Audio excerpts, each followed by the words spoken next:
வேரை தாங்க வேண்டும். விழுதுகள் 2வது பாகம்.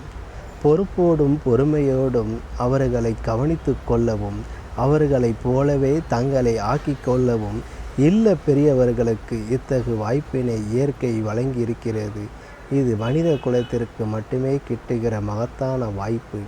வாழ்க்கைக்கு வேண்டிய பொருள் தேடும் அவசியத்தில் வாழ்வுக்கான பொருளை தேடாது.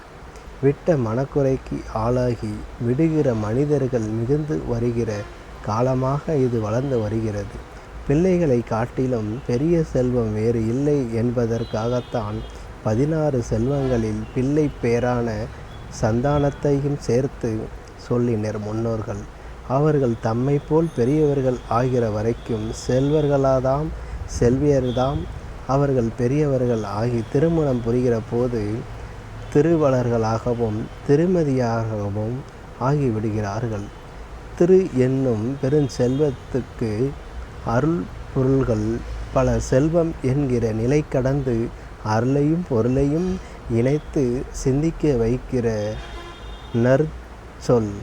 அது அறுத்தால் பொருள் ஈட்டி அதனை பலருக்கும் ஈந்து இன்பம் துய்க்கும் நுட்பத்தை உணர்த்துகிற அருஞ்சொல்.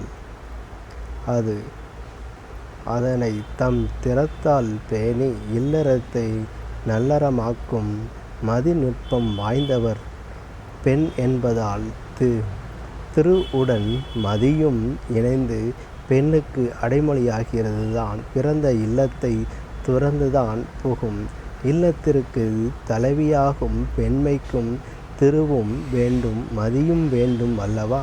குறை தள்ளிய வாழை குடும்பத்தை அதன் அடியில் வளரும் இளம் வாழை கன்று நிலை நிறுத்துவது போல முற்றிப்பெற தளர்த்த ஆலமரத்தின் அடிமரத்தை சூழ விரிந்தொங்கும் விழுதுகள் மண்ணிறங்கி தாங்குவது போல மனித குலம் தன் முத்தாரை பேணும் கடப்பாடு உடையது.